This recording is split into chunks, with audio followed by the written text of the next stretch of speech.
بسم الله الرحمن الرحيم يا أيها النبي اتق الله ولا تطع الكافرين والمنافقين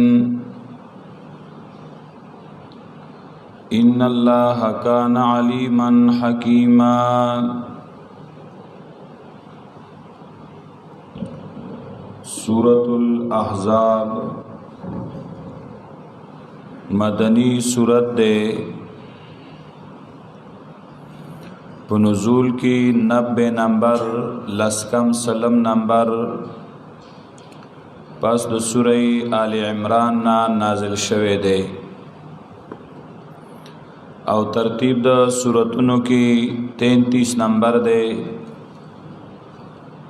پس د سورہ الف لام میم السجدینا ربط و مناسبت د دې سورت د مخکې سورت سره په غنو وجوهاتو باندې ده یو دا په مخکې سورت کې نفي وا د شفاعت قهریه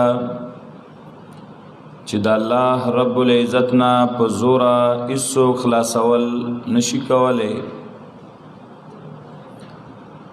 نو په دې صورت کې د دې مسلې د پاره امثله او مثالونه بیانوي یا مخکې صورت کې مسله د توحید بیان کړه په دې صورت کې تهذیب او تیزی ورکې په بیانولو د دې مسلې باندې تیزی ورکی رسول الله صلی الله علیه وسلم او مومنانو ته یا مخ کی صورت کې رد په عقاید باطلو باندې چې غرض د شفاعت قهری نو په دې صورت کې رد کوي د رسومات باطلو د باطلو رسمونو او رواجونو رد کړي داود صورت یا مخ کی صورت کې اول کې ویلیو تنزيل الكتاب لا ريب فيه من رب العالمين نو په دې صورت کې وایي واذكرن ما يتلى في بيوتكن من آيات الله والحکمه چې دا د الله آیاتونه دي نو دا لولي او دا یادوي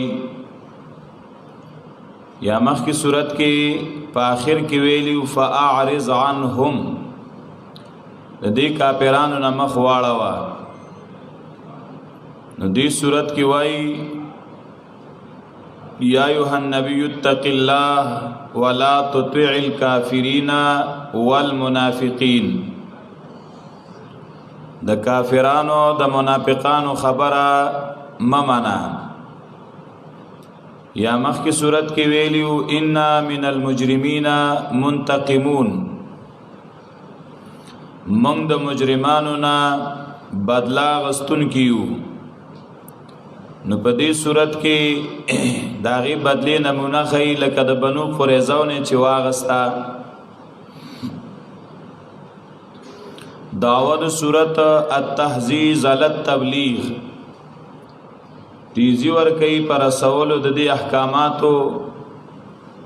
او تیزی ورکی په تابعداري د الله او د الله د رسول باندې خلاصه د صورت دا صورت چې ده نو سلور بابونه ده اول باب دا بروانی تر آیت نمبر نهم پوری پدې کې داود صورت ذکر کړي بیا سلور خطابات رسول الله صلی الله علیه وسلم ته او یو خطاب مؤمنانو ته او بیا درې مثالونه چې هغه متعلق دي توحید سره او د اتباع سنت سره امتیازات د صورت ممتاز ده د نورو صورتونو نه په تهذیزات باندې پیغمبر علی السلام او مؤمنانو ته او ازواج النبی صلی الله علیه وسلم ته دارنګي صورت ممتاز ده پر رد رسم د جاهلیت چې د جاهلیت یو رسم یې رد کړی دی چې چا به یو کس ته وي چې دا زما زوی دی نو هغه به د خپل حقیقي زوی په شان ګڼه او دا هغه ښځه به خپل انګور په شان ګڼله. دارنګي صورت ممتاز دی د نورو صورتونو نه په واقعي د زینب او د زید رضی الله عنهما چې دا غي نکاح شوی او صورت ممتاز دی د نورو صورتونو نه په واقعي د نکاح د زینب د رسول الله صلی الله علیه وسلم سره او صورت ممتاز دی د نورو صورتونو نه په حکم کولو باندې امت ته د صلات او د درود ویلو په نبی علیہ السلام. دارنګي صورت ممتاز ده په ذکر د غزوه احزاب. دغه شان صورت ممتاز ده په کثرت قبایح د منافقانو. صورت ممتاز ده په واقعات د بنی قریظه او صورت ممتاز ده په ذکر د امانت د عالم باندې چې الله د مخلوقات لکه امانت او ذمہواری والا کړي وا هغه صحیح ادا کړي وا او خیانت پکې نو کړي. انسان ته چې کوم ذمہواری والا کړه نو هغه پکې خیانت وکړه. په دې صورت کې ټول سلیریش خطابات هغه بیانوي. په دې کې تقریبا 12 خطابات پیغمبر صلی الله علیه وسلم تدی. 2 خطابات په اول آیت کې، دریم خطاب په دویم آیت کې، سلورم خطاب هغه بیا دریم آیت کې، بیا وم آیت کې، اتیشتم آیت کې، ودرشتم آیت کې، اتدرشتم کې، 15 کې، 50 او 52 او یو کم شپیته کې. دا 12 خطابات نبی صلی الله علیه وسلم ته دي. بیا امت ته هم 12 خطابات دي. 9 سړو ته دي، شپږم کې، نهم کې، 21 آیت کې، شپږ درشتم کې، 40 آیات کې، 41 کې، 53 یو کم او یایم او یایم. دا 9 خطابات رجالو او سړو ته دي او 3 خطابات ازواج النبی ته دي. 30 آیت کې، 33 کې او 34 کې. نو 9 او 3 12. نو 12 خطابات نبی علیہ السلام ته او 12 خطابات ازواج اما امت د نبی علیہ السلام ته. 9 رجال ته او 3 نساء ته. یا ایها النبی اتق الله ولا تطع الكافرین والمنافقین. نبی صلی الله علیه وسلم اغا د کافرو سره به نبی علیہ السلام لګ نرمی کول او د منافقانو سره، یا د مدینه د يهودو سره به نبی علیہ السلام نرمی کولا. و یره که چرته د اسلام راوړي نو الله د آیاتونه راولېګل. یا علما وی نبی علیہ الصلوۃ والسلام چې کله مدینه منوره تراغه نو ابو سفیان او عکرمه ابن ابي جهل، ابو الاعور دی مدینه ترال. عبد الله ابن ابي ابن سلول رئیس المنافقین ته وی چې تمنګ له امان واخلا چې دا نبی به مونږ ته غږ نه کوي. نو هغه ولا امان ورک او د نبی علیہ الصلوۃ والسلام خواله راوستل. نبی علیہ السلام متوي زامن دې راضی دي. نو نبی علیہ السلام ته وی چې ته او موږ برازي یو اتفاق کو. تب دا وای چې زمونږ د باطل خدایان د شپارس کولی شي او دای چې دینو امداد کولې شي او موږ به چې دی تا پریدو چې ته څنګه د رب عبادت کې نو کوي خو زمونږ د خدایانو پسې بس نه وای. نو نبی علیہ السلام او صحابو ته دا خبره ډیره ګرانه ښکارا شوه. حضرت عمر تور راواغسته و یا رسول الله تماله اجازت راکه چې زه ټول مردار کم. نبی علیہ السلام ورته ویل چې ما ورله امان ورکړی دی نو څنګه اوس مړ کما. نو حضرت عمر ته ویل چې دی روان کړي او د مدینې نه وباسي او ته چې بیا په دې طرف رانه شي. تاسو دې لراغلی چې مونږ ته وی چې گزاره وکړي او دا مسلې مکوي. نو دا آیاتونه رالل چې دا کافر به درته وی چې خیر دی گزاره وکا،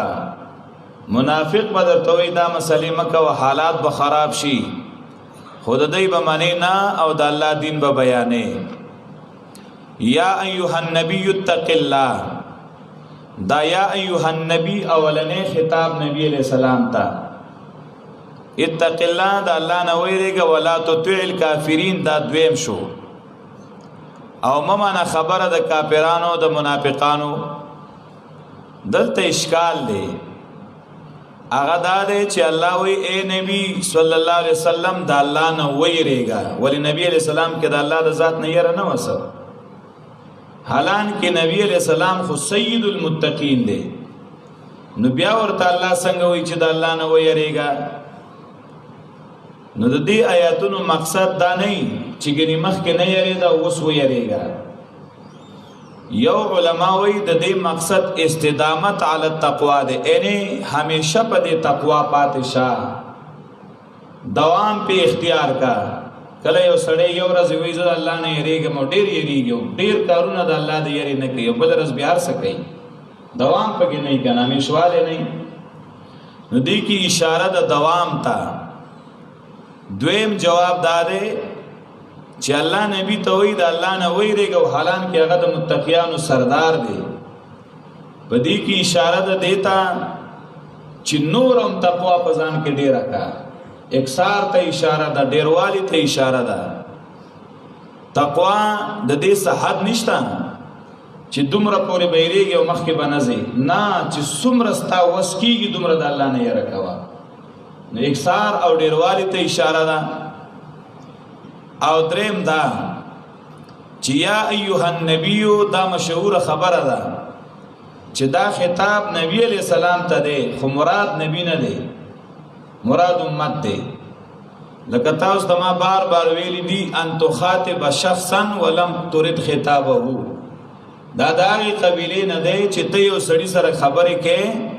او ستا مقصد داغه سره خبره نه مخاطب کړي دی غي خو اورې بل چاته. نو دا الله نبی سره خطاب کوي خو اورې امت ته چې ګوره تقوا ځان کې راولي، او چې تقوا سمرم ډېرې کنه نو ځان کې نورم راواله، مت غره کې غزان ته چې زه متقیم او بزرګم. ولې دا الله نبی چې سید المتقین دی بیا مرته الله وی دا الله نه ویریږي. نو تقوا امت ته وی چې د الله نه ویریږي، ځان کې تقوا راولي. لکه پښتو نه وی چې لوري تا ته واما ګوري تا ته اورم. یا ایها النبی اتق الله، اے نبی صلی الله علیه وسلم ویریږه د الله نه. ولا تطع الکافرین والمنافقین، ممنه خبره د کافرانو د منافقانو. اتقوا الله مدارک وی دم علی التقوا، په تقوا می شپاتشه. ممنه خبره د کافرانو د منافقانو چې دوی درته وی خیر دی دا مسلې مکوا. ان الله یقینا الله کان دی علیما پویا حکیما حکمت والا. وتبع ما یوحى الیک، دا دریم خطاب تابع شداغي چې وحی کولې شتا تا. نبی ته وحی د څه شي راغلی دا د قران، او وحی د سره راغلی دا د احادیثو، یعنی د قران او د حدیث تابع شه. ها د نبی نه بعد اوس د دې خطاب ماوتا ته د قران او د سنت تابع کیږي. با نور خبره پریدا. ان الله کان بما تعملون خبيرا، یقینا الله دې باغ چې تاسو کوم عملونه کوي خبردار. څلورم خطاب وتوکل علی الله، ځان وسپاره په الله باندې. وکفا بالله وکیلا، کافی دی الله وکیلا ذمہوار. ما جعل الله لرجل من قلبين في جوفه الکا پدیو آیت کی دری مثالون الله بیانای اول معنی کوم او بیا د دې وضاحت کوم ما جعل الله لرجل من قلبين في جوفه ندی ګرځولي الله د یو سړی د پاره دو زړونه په خېټه داغه کې الله د یو انسان په زړک سینه کې دنه خېټه کې دنه دو زړونه نه پیدا کړی یو وما جعل ازواجكم اللائي تظاهرون منهن امهاتكم دا دویم مثال ندی ګرځولي الله بی بیان استاسو آغا چې تاسو داغي نه زهار کوي استاسو حقيقي میندې زهار سمانا سړی خپل بیبي ته وای انت علی کظهر امي او مقصد پکې حرمتي نو دا خزه په دې خاون څه شو حرام شو نو اوس دا خزه د خاون لنه جایز الا بجایزی چې د دې زهار کفاره ورکی دو میاشتې به متواتر یا به شپته مسکینان مړی یا به غلام آزادی یا به دو میاشتې بیا متواتر روزي نشي کو وسینه کی داغینه بعد بیا د خزشی نو الله وی دا تاسو دروغ ویل دا تاسو خزه نوي یم تاسو مین دی نوي حقیقت کې ندی ګرځول الله بی بیان تاسو آغا چې زهار کوي تاسو داغه نستاسو میندې وما جعل ادعیاءکم ابناءکم او ندی ګرځولي الله متبناګان تاسو حقيقي زامن تاسو متبناګان الله تاسو زامن ندی ګرځولي د دې سمانا چې ته د چازوي تزوی نو دا خپل زوی نه کیږي اوس د دې درې واړو مثالونو له وضاحت کو دا دلته د دې ضرورت سوچ الله راوړل دا درې واړه مثالونه اول د توحید سره ولګوا ګورا الله وی زمانه وی ریګه اتق الله ما جعل الله لرجل من قلبين في جوفه الله د هیڅ یو انسان پسینه کې پزړه کې په خېټه کې دنه دو زړونه نه پیدا کړی یو زړه کنه نو دوه نه چې په یو د الله نه یریږي او په یو د غیر الله نه یریږي یو زړه الله پیدا کړی دی او خلک وي په یو زړه کې دوه مینې نه ځایږي نو په یو زړه کې دوه خدایان نه ځایږي چې ته د الله نوم یې راکې او ته د غیر الله نوم یې راکې نو دی یو الله نه به یریږي او د بل چا نه به یری بغیر ظاهري اسبابونه کې توحید شو کنه او وما جعل ازواجکم اللائي تظاهرون منهن امهاتکم خزا اغین مور نشي جوړې ده نو د غیر الہ نه الہ نشي جوړې ده او وما جعل ادعیاءکم ابناءکم د پردي زوی ته چې ته زوی وې نو هغه ستا حقيقي زوی نشي جوړې ده دغه شانه معبود باطل هغه نه الہ نشي جوړې ده دا درې واړه مثالونه د توحید سره ولګېدل اوس دویم وضاحت دا درې واړه ولګو د سنت رسول الله صلی الله علیه وسلم سره یو څنګه چې د انسان په یو خېټه کې یو سینه کې دوه زړونه نشي کېده نو د یو دین دوه شارعان نشي کېده خو یو نبی به بیان نه کنه دوه نشي کېده چې یو نبی یو شانوي او بل شانوي نو یو نبی دغه تابعداري وکا د نبی مقابله کې د بل چا خبره بنه مني او څنګه چې خزا مور نشي کېده نو د غیر نبی خبره د نبی د خبره په شان کېده نشي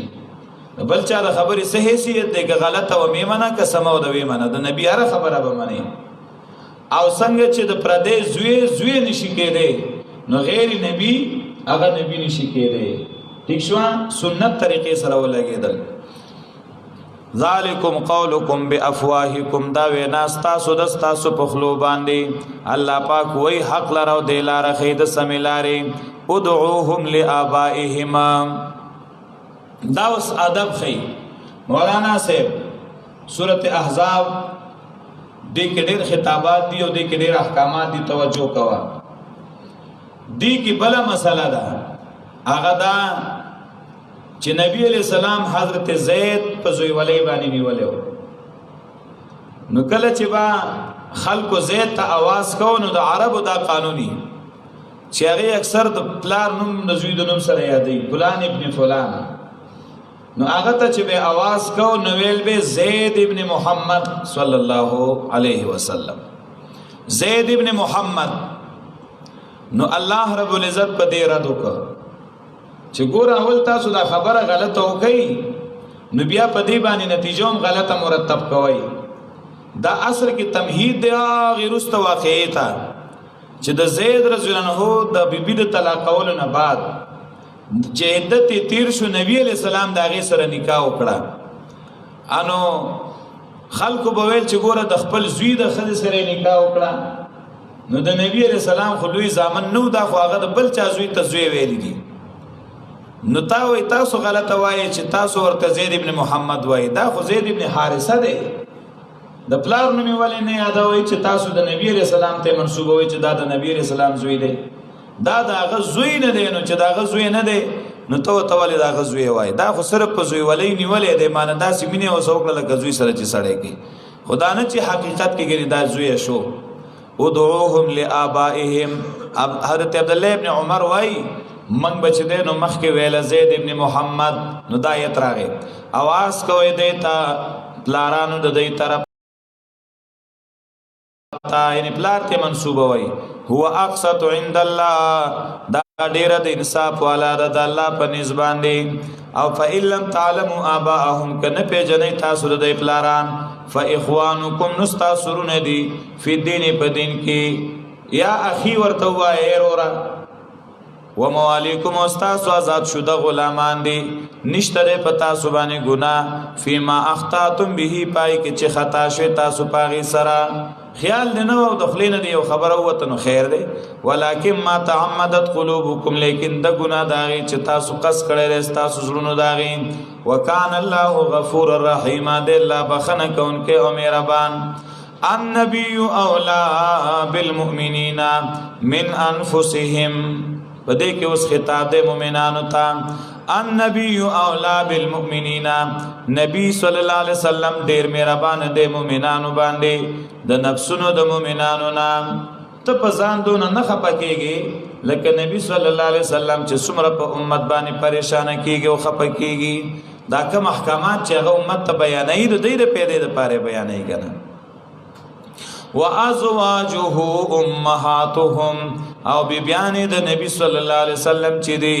امهاتهم هغه مې د امت دی. دا په قدر او په عزت او په احترام کې د امت د پاره د میندو په منزله باندې دي د مور په شان قدر او عزت به کوي. و اولو الارحام او خاوندان د خپل ولای دا جواب د سوال دی چې سوال دا دی چې نبی خو بیا د امتنا میراث مړې شي ازواج النبی چې دی نو دا هم بیا د خپل امت نه میراث وړي شي ځکه چې دا خو امهات المؤمنین دي کنه. نو جوابدار چې دا روحاني میندې دي په ادب او احترام کې به د میندو په شان قدر کوي. میراث مسله دا سینه ده ان خوا او اول الارحام او خواندان د خپل ولای بعض دا غینه ډیر نږدې دي بعضو تفی کتاب الله په قانون د الله کې په حکم د الله کې من المؤمنین د مؤمنانو نا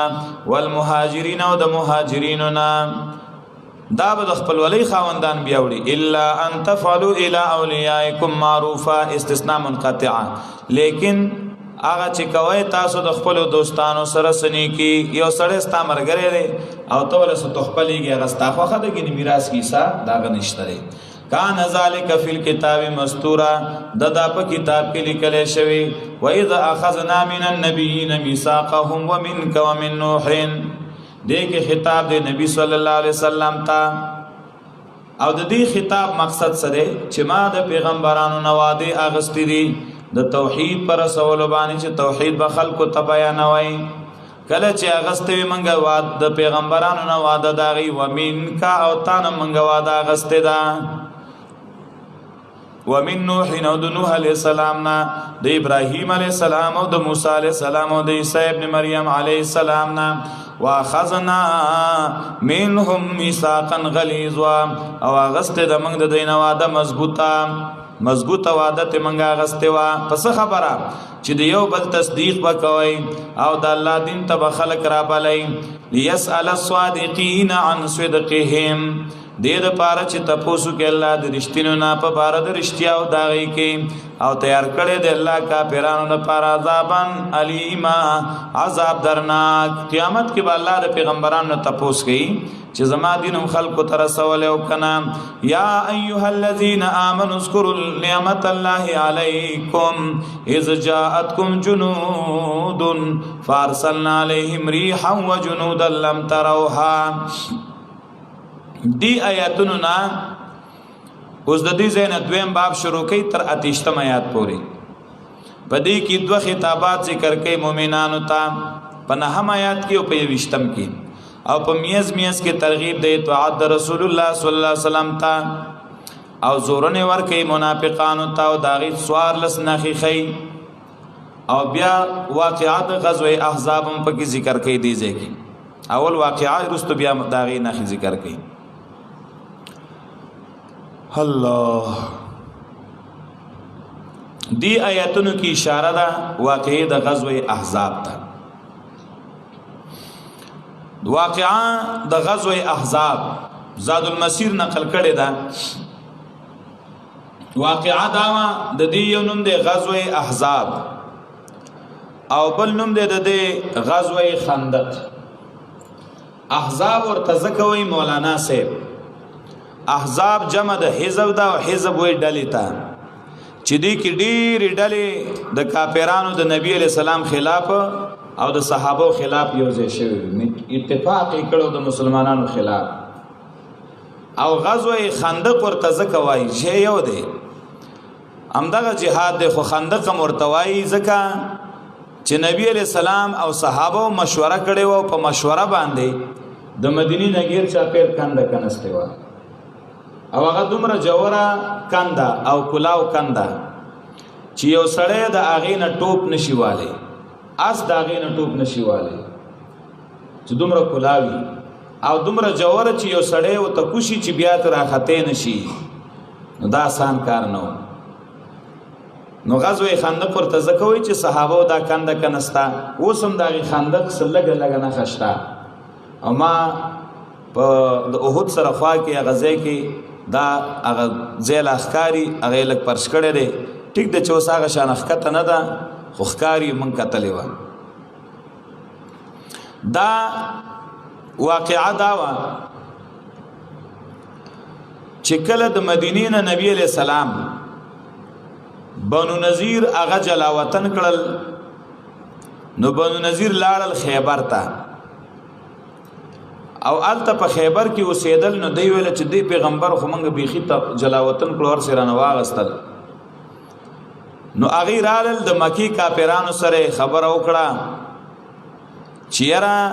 تاسو بشي او مونږ بشو په شریکا او د دې پیغمبر خلاف کو تاسو تم تکلیف دیته او مونږ تم ته مسلې دي تکلیف ته چې بس بیغمه شوتي. نو هغه ځان سره ملګری کړل بیا غطفان ځان سره ملګری ک او داسې روانو تقریبا سسلور زره کسان خو صرف د قریشونه او د نورو کسانو نه برابر کړل. لار کې وسره بنو سلیم قبیله بنو اسد قبیله بنو فزارا بنو اشجع بنو مرہ دا قبیلی وسره یو مرګری کېدل. تقریبا 13,000 کسانو ته د کافرانو تعداد ورسېد. 10,000 فوج د کافرانو تیار شو او اراده و چې زو او په نبی علیہ السلام او صحابه باندې مدینه کې حمله کو. نبی علیہ السلام چې خبر شو چې کافران دغه شان 10,000 فوج تیار کړي او هغه راضي او هغه په مسلمانانو باندې چې دنو حمله کوي. نبی علیہ السلام صحابه سره مشوره وکړه چې سو مشوره کې خیر چې کله مشوره وکړه نو چا ویل چې جنگ کو میدان ته وزو چا ویل مدینه کې پاتې کېږو. خو بهر حال سلمان فارسی رضی الله تعالی عنہ چې د پارس نه راغلو او د ډیر عمر صحابي وو خو لکاول کې د ایمان په تلاش کې او د حق دین په تلاش کې راوته یو پیر لبلال او بل لبلال په دې کې چې دینو ډیر پیران د بدل کړل. اخیری راهب ورته نبی علیہ السلام خو داغه په اراده چې را روانو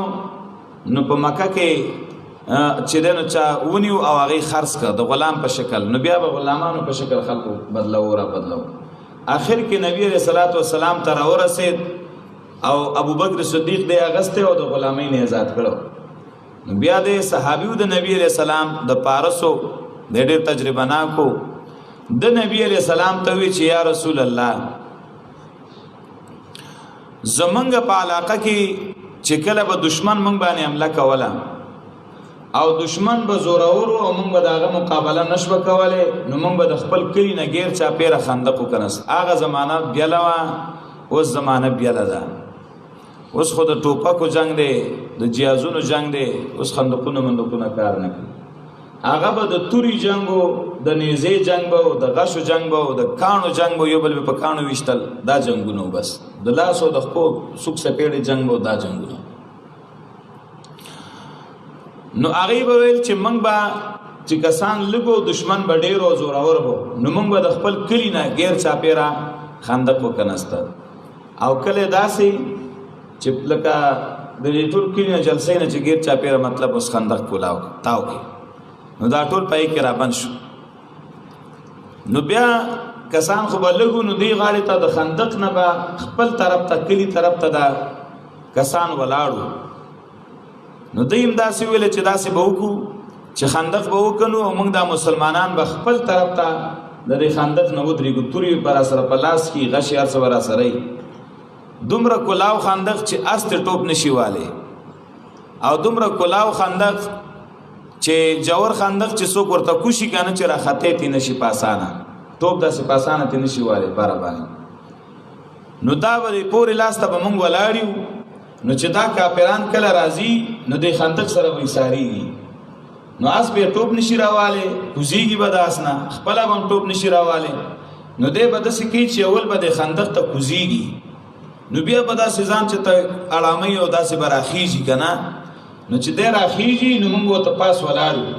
نو بیا خو دې موږ ته آسان دی خو خالی سر به وو بس پیغام کوو ځکه چې اوس داغه تور او نه زمونږ ته نه راسي زمونږ غیله سي گزار پې کوي هغه بزان لګي گزار وکړي.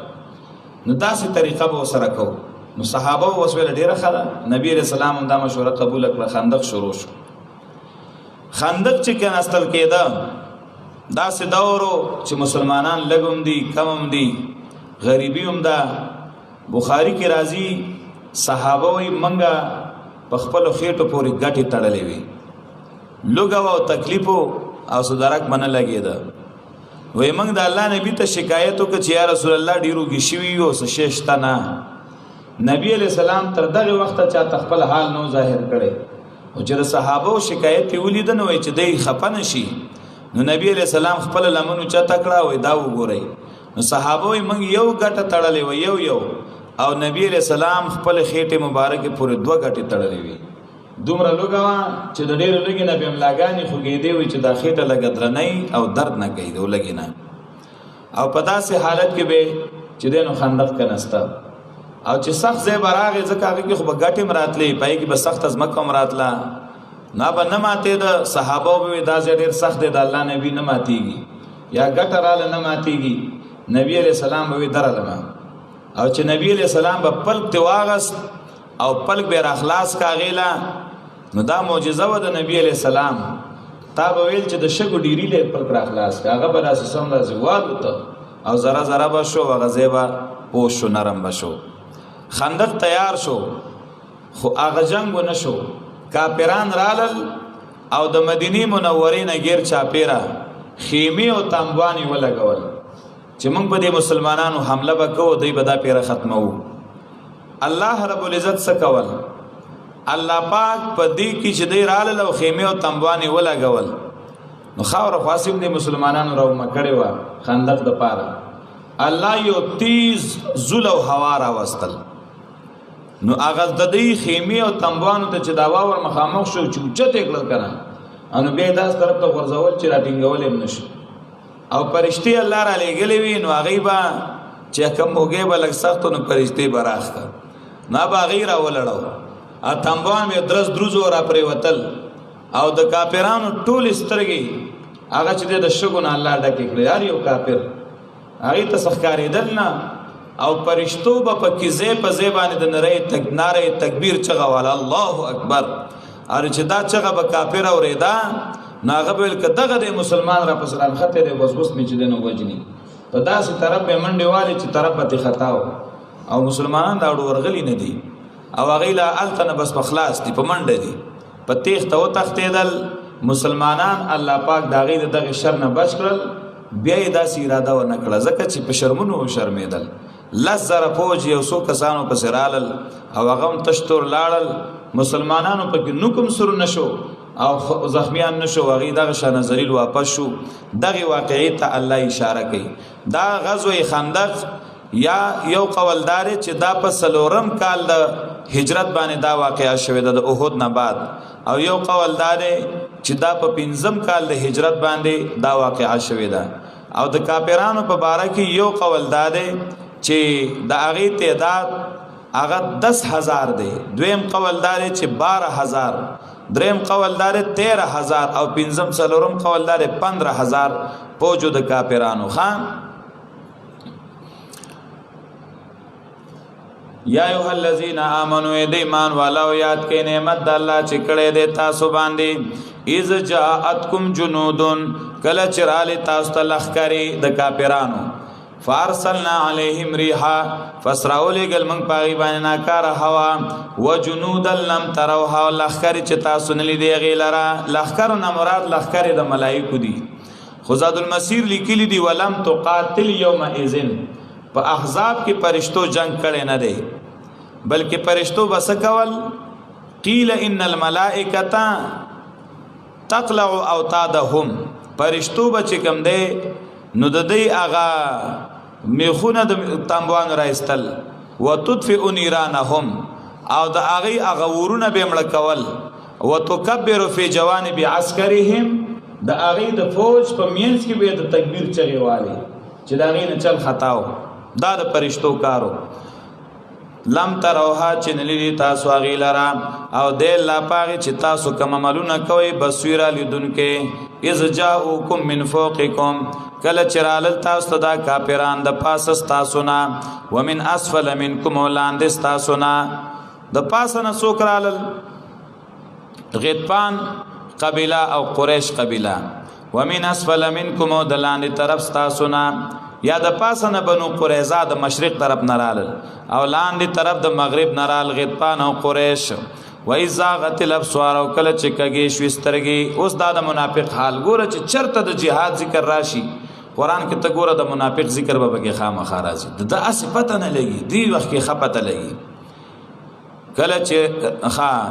و اذ زاغت الابصار کله چې کږې شوې سترګې، دا د منافقانو حال دی. مؤمنان ښه مطمئنو. وبلغت القلوب الحناجر او رسیدل زړونه هغه مرکندونو ته. د منافق زړه د ډیر خفګان د وجې نه او د غم د وجې نه هغه چې دی نو مرۍ ته ورسېده. نو هلکه زړه چې بې ځایه شي خو سړی مړ کېږي، او دلته د هغې زړونه مرۍ لرالل مرکن لرال او مړه نه شو. دا کنایه ده د زیات غم نه، د زیاتې پریشانۍ نه، نه حقیقت باندې نه دی حمل. لکه خلک وایي دا زړه مې سم دی خولې له راغی، څه معنی دا زړه بې ځایه شو؟ دا معنی ډېر تنګ شوم او ډېر پریشان یم، د دې دا معنی ده. نو دلته هم دا معنی چې ډېر پریشانۍ په مخ اخیستي ته به وایي چې دا زړه یې خولې له راغلی. وتظنون بالله الظنون او ګمانونه کول تاسو په الله باندې ګمانونه، ناکاره ګمانونه. مراد منافقان دي چې دوی ویله چې نن به مسلمانان او د پیغمبر علیه السلام تباه کېږي. هنالک ابتلی المؤمنون، په دغه ځای کې امتحان وکړی شو مؤمنانو باندې، او وجله قولی شو هغې په جله قولو سختو سره. اذ یقول المنافقون، اوس 14 نښې د هغې کله چې ویل منافقانو سړو او هغې خلکو چې د هغې زړونو کې مرض این شکو یا ضعف الایمان. ما وعدنا الله ورسوله، وعده نه ده کړې منګه سره الله او د الله رسول الا غرورا مگر د دوکې.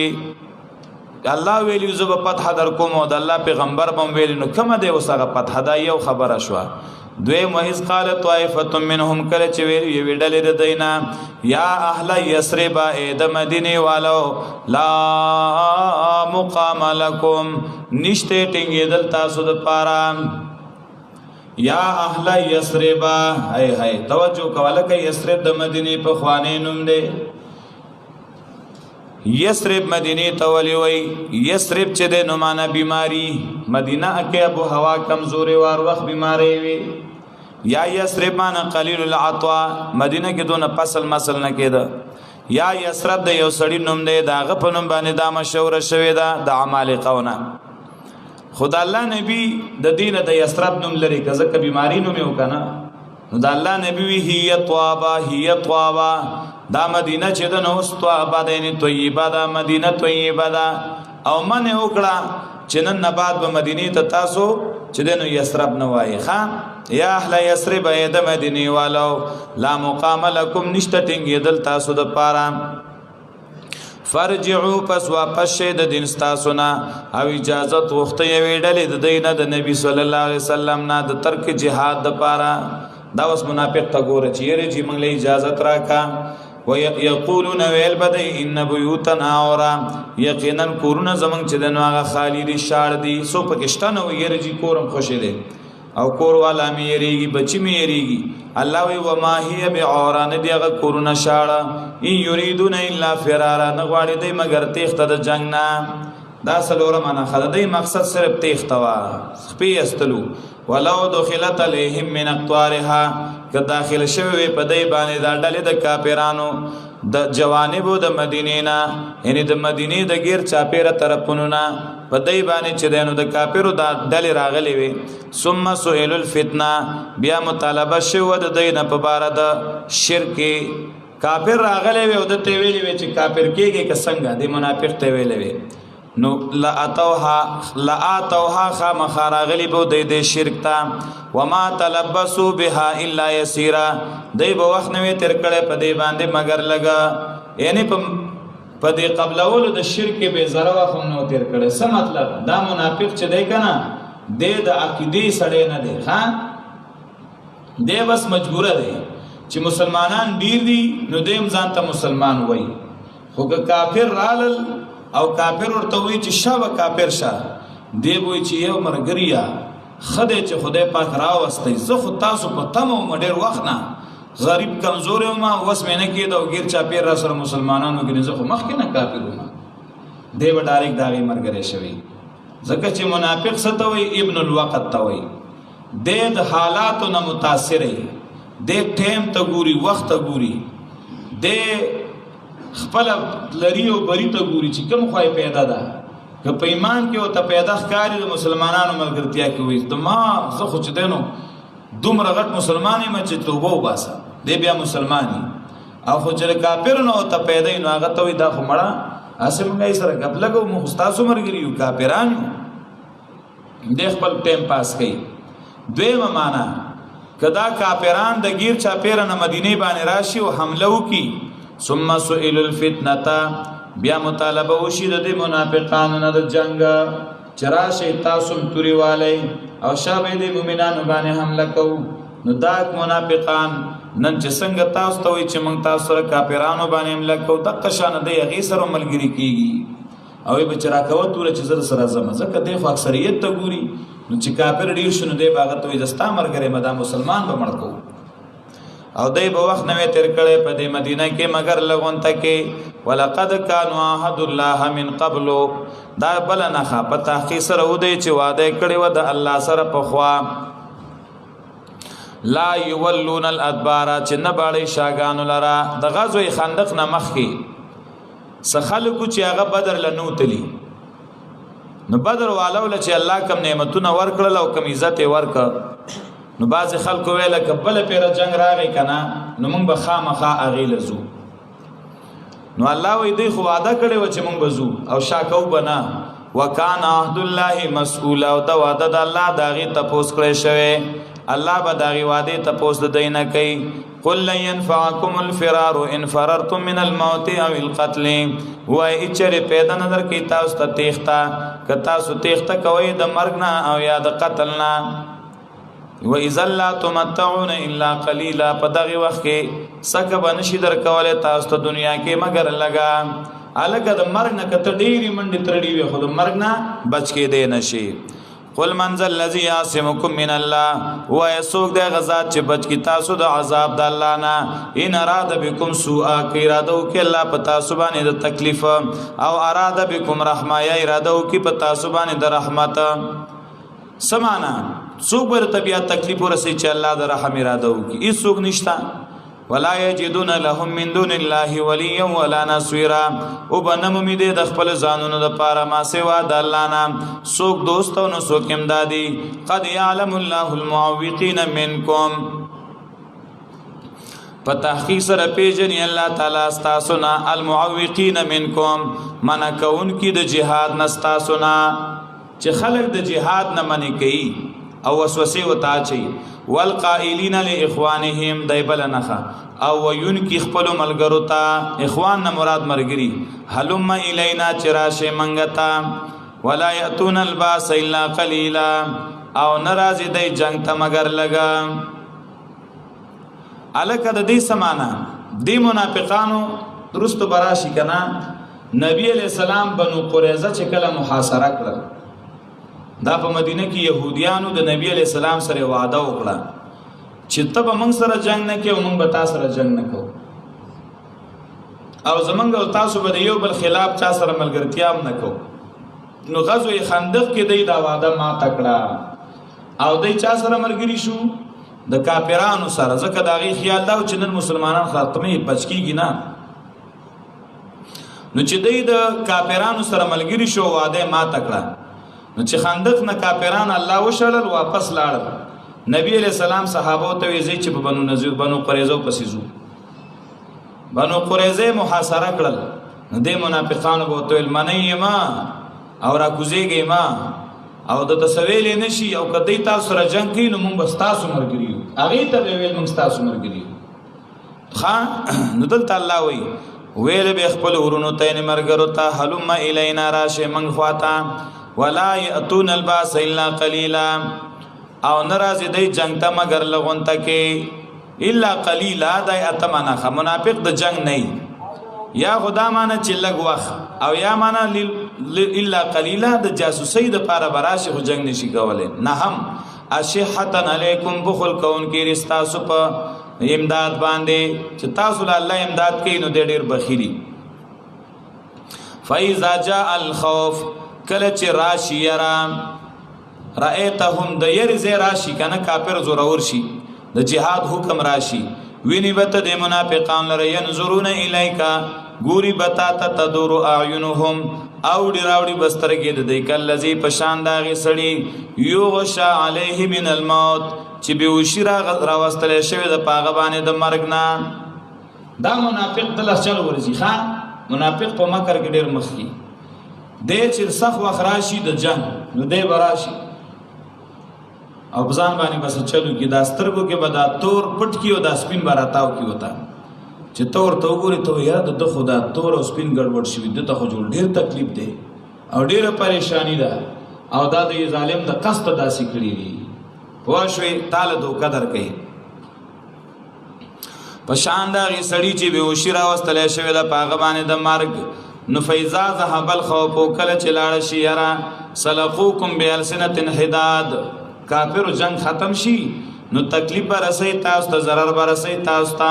پاغي جبو تیرو باندې. هاي هاي بیا بچ دې کنه ډیر سخت غصه یو دا سه واغسي. احشحتن علی الخير، بخل کون کی په خیر باندې، په انفاق فی سبیل الله، د الله لار کې بالکل مال نه لګي. اولئک لم یؤمنوا، دای بلنا خدغه کسانو ایمان نه راوړې. دوی دولسم فاحبط الله اعمالهم، پس برباد کړ الله د دې عملونه، او دې دا په الله باندې آسان د دې عمل بربادول یا د دې منافقت مهر په دې لګول. یحسبون الاحزاب، دی الله سمنخه ګمان کوي دا منافقان په ډلو د کافرانو لم یذهبوا، چې نه دي تلي. دومره د منافقان درپوکو او یریدل د کافرانو نه چې ګوره کافرانو باندې الله ذل او هوا را وستا، تنګوان یو ورزیدل او په تیخته و تختیدل کنه، ادی به بیان د کورونه نه راوته، وای شور مکو چې ته پټ شوی راته نه اسنه چې راوځو مړم نه کی بیا هم سورہ د کور نه راوتل دومره یریدون کیو او یا دویمه معنا یحسبون الاحزاب نو سمانه اوله معنا څه شو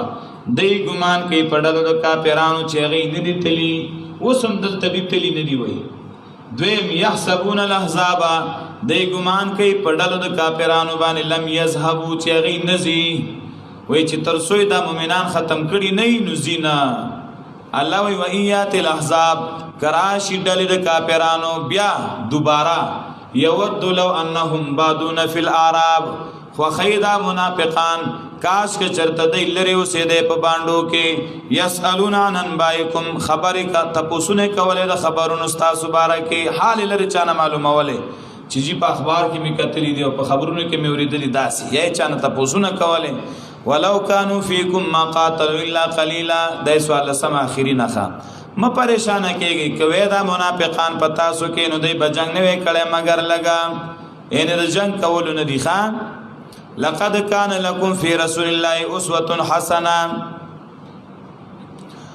دا اوس خطاب د مؤمنانو ته او دا دویم خطاب او پدې کې د مؤمنانو اوصاف خي صفاتونه خي لقد كان لكم بتاخي سرشتره تاسو د پارا فی رسول الله پر رسول د الله تعالی کې اسوه حسنه نمونه د تابعداري خيستا فی رسول الله وی دا الله د نبی دا ټول ژوند تاسو د پارا الله وی نمونه ده سمانا چې نبی علیہ الصلوۃ والسلام تفسیر قرطبی لیکلی دی وی نبی علیہ السلام لقد شج وجهه دا الله د نبی مخ اغوینی شوی او زخمی شوی وکسرت رباعیته او دا الله د نبی دا مخامخ غاخ رباعی غاخ دای مات شوی وقتل عمه دا الله د نبی تر شهید شوی دومره تکلیفونه برداشت کړی دي او لم یلفا الا صابرا محتسبا صابرا وشاکرا راضیا نو مندل شوی د الله نبی الا صابرا محتسبا مگر صبر کون کې او د ثواب نیت کون کې او شاکرا راضیه د الله شکر گزار او د الله په فیصلو باندې رضا نو اے امت تاسو لم د نبی په دې ژوند کې نمونه د تابعداري ده تاسو بیا ولی دومره یریږئ او ولی دومره پریشان کېږئ ولی صبر نه کار نه لای تاسو نبی نو چت خلک وي یو معنی دا ده دویم معنی لقد كان لكم في رسول الله اسوه حسنه پتاخی سرشتره تاسو د پارا په بار د رسول د الله تعالی کې تبور تر نمونه د تابعداري خيستا هغه نمونه د نبی دا ټول ژوند دی ابن کثیر لیکلی دی وی هذه الايه الكريمه اصل في التاسي برسول الله صلى الله عليه وسلم فی اقواله و افعاله و احواله دا آیت کریمه چې د نو اصل له پتابداري د نبی صلی الله علیه وسلم کې په ټولو اقوال او افعال او احوال کې ارس کې بد نبی تابعداري کوي قول کې بد هغه معنی فعل کې به معنی حالاتو کې به معنی دارنګه امام علوسی رحمت الله علیه روح المانی کې لیکلی دي اگر کدا آیت دلته د جنگ په باره کې راغلی لري چې جنگ کې بکلک ولاړي خو لیکن آیت عام ده شامل ده هر هغه فعل د نبی علیہ السلام ته چې نبی علیہ السلام نه ثابتي هغه د نبی په طریقه کې تر سوچ نه معلوم شوی چې دا خصوصیات د نبی دي لکه د سلور بیبیانو نه سیوا په نکاح کې زنانه ساتل دا صرف نبی لپاره جایز امتی به سلور نه سیوا سره نکاح نه کوي چې کله خصوصیت د نبی نه نو بیا په هر کار کې د نبی تابعداري پکار ده په تحقیق سره اشتره تاسو لپاره او دا اختلافي مسله ده چې اتباع د نبی واجب ده او کنا اتباع د نبی دا مستحب ده نو بعض علما وی چې دا مستحب ده تر سوچ د وجوب دلیل نه او بعض وی چې واجب ده تر سوچ د استحباب د لپاره دلیل نه قائم شوی بعض علما چې دنه تقسیم کوي چې د نبی دوه قسم حالات دي یو دینی او دنیوي په دینی کارونو کې داغه اتباع واجب دنیوي کارونو کې مستحب اوس په شوي کنه په تحقیق سره شته تاسو د پاره پر رسول د الله کې نمونه د تابعداري خيستا دا چا د پاره چې عقیده لري د الله او د ورځې د آخرت او یادې الله لره ډېر ولما را المؤمنون الاحزاب دا صفت د مؤمنانو هر کله چې ولید د مؤمنانو ډلې د کافرانو لره قالوا المؤمنون وی هاذا ما وعدنا الله ورسوله دا ډلې دي چې وعده کړی د موږ سره الله او د الله رسول وصدق الله ورسوله رشتیا ویلی دی الله او د الله رسول او زیات نه کدی لرا الا ایمانا وتسلیما مگر ایمان د الله په وعدو او غاړه کې خدل د الله د وعدو الله د الله وعدو تا من المؤمنین رجال صدقوا ما عهد الله علیه د مؤمنانو نه باز دا سړی دی چې رښتینی کړی دی هغه چې وعده کړی دی الله سره پاغي باندې مؤمنانو کې باز مؤمنان دسیو چې هغه خپل هغه وعده چې الله سره کړی و هغه رښتیا کړه کوم وعده بعض مؤمنان دسیو چې هغه په جنگ احد کې بدر کې نو شریک شوي نو هغه دا وعده کړی و کبل جنگ راغی نو موږ به الله ته خایو چې موږ څنګه جنگ کوو نو هغه خپل وعده رښتینی کړه ځان په کې شهید ک فمنهم من قضا نحبه بعض دین هغه څوک چې هغه پوره کړو خپل حاجت لرا ارمان لرا یعنی شهید شو ومنهم من ينتظر بعض دین هغه څوک چې هغه انتظار کړي د شهادت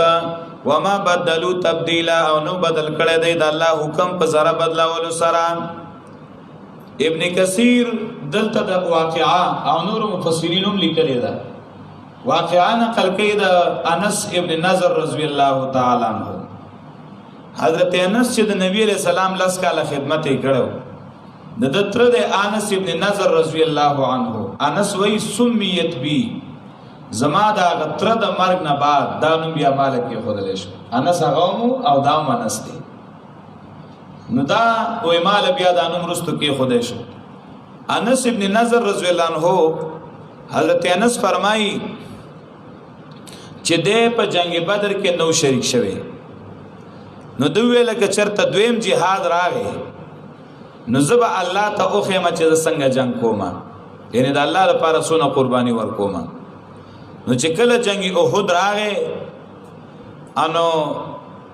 جنگ شروع شو نو اول مسلمانانو چې دینو فتح حاصل کړه نو بیا دوباره شکست ملاو شو او مسلمانان تتر بیتر شو حضرت انس ابن نضر رضی الله تعالی عنہ چې دا خلک یو خوابل خوا تختیدل نو د احد طرف ته روان دي او خلک د احد نو یو خوابل خوا منډي وای سعد ابن معاذ چې ډېر جنگیاله صحابي دي هغه وای مال د انس ابن نضر مخه لراغه نو دی ورته وای چې انس چرته رواني دی ورته وای چې سعد د احد د غر نه مال د جنت خوشبوئی راځي او زه دې پسې ور روانې ما هغه ورته وی چې ګرانه دا یوازې وینه نه ورځم حضرت انس لاړ یوازې انس ابن نضر سعد ابن معاذ وی زما وسونه شو سره او دې لاړ کافرانو په ډله کې ورننوت او په کافرانو جنگ شروع کړ ایکم سمردار کړل او زخمیان کړل خو انس باندې ټول کافران راغون شو او حضرت انس ابن نضر شهید کا چې شهید کا نو حدیث کې راځي صد پاسا بضع و ثمانون صد پاسا اتیا گزارونه چې کله داغه بدن بیا کته صد پاسا اتیا گزار داغه په بدن باندې د توري د نيزه د غشو د شي ټول بدن چان چانو سورې سورېو او چې دنو کټ کټو بس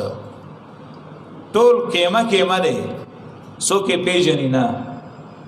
یو وی چیرې دا سوق دی بل وی دا سوق دی چاته پته نه لګیدا چې دا دې سوق دومره داغه بدن خراب کړو داغه یو خور د ربیعه بنت نظر دارالا او د چې دینو صرف مخ خو خراب شوی او نور بدن ول ټول خراب کړو اغه د لاسونو په دې بندونو باندې خپل رور پیژندلو لاس راوچت کا او دا زما ضرور لاس دی دی بندونو نه ما معلوم که چې دا د غلاس دی کینی نو بل چا دا نو پیژندلې نو دا آیت دا د انس ابن نضر رضی الله عنه په باره کې راغی من المؤمنین رجال د مؤمنانو نس سړي دي صدقوا ما عهد الله علیه رښتینی کړه هغه چې وعده کړی و الله سره پاغه باندې چې زبتا ته خیمه چې څنګه جنگ کوم هغه وعده صحیح کړه او فمنهم من قضى نحبه بعض چې دین واغه سو کو چې هغه خپل حاجت پورا کاغه شهادت ارمانو شهادت ورته ملاو شو ومنهم من ينتظر او بعض هغه دي چې هغه انتظار کوي د شهادت چې رستو به ته ملاو شي وما بدلوا تبديلا او نو بدل کړي د الله حکم په یو ذره بدلولو باندې هم ليجزي الله الصادقين بصدقهم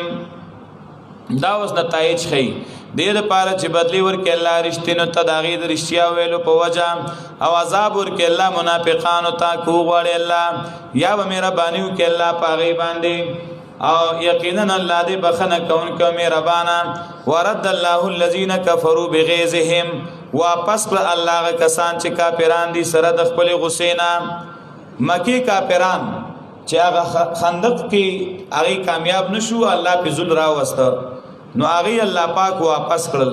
وکف الله لم ينالوا خيرا حاصل نه ک فتح خیر نه مراد ته فتح د فتح او ته کامیابی او ته ملاو نشوا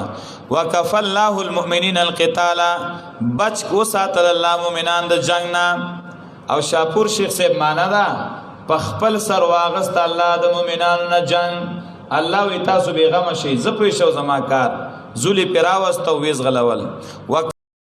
كان الله قويا عزيزا دل الله قوي وغالب وانزل الذين ظاهروهم داوس بنو قريظه یادای را کوزې کړل هغه کسان چې امداد کړو د دې کافرانو د دې ډلو د اهل کتابونو من سياسويهم د قلاګانو دا غینا د بنگلو دا غینا وقذف في قلوبهم الرعب واچ والله دا غي پزلونو کې یرا دا بنو قريظه ما مخکې وی چې د نبی رسول الله سره معاهده کړې و چې تب موږ سره نه جنگيږي او موږ تا سره او تب موږ تا غږ نه کوي موږ به تا نه کو نو دا سکارو شو چې کله غزوه احزاب شروع شو غزوه خندق نو دیم د کافر سره مرګري شو واده ما تکړه نو کافر خو الله و شرمول واپس لاړل نو نبی علیہ السلام وی دا منافقان دای بنو قریظه چې دوی چې ما سره وعده کړی و چې تاسو سره به مونږ نه جنگيږو تاسو مونږ سره نه جنگيږي نو دوی ولې وسره ملګری شو ځکه کافر خو راتلل نو هغه خو لاړل او راځي دوی خو نه ماپ کو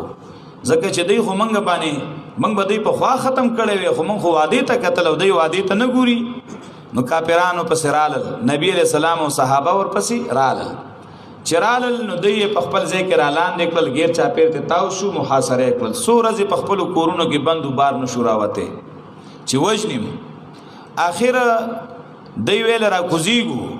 خو زمنګ فیصله به سعد رضی الله تعالی عنہ کې سعد ابن معاذ نبی علیہ السلام ورته وی زړه راخدا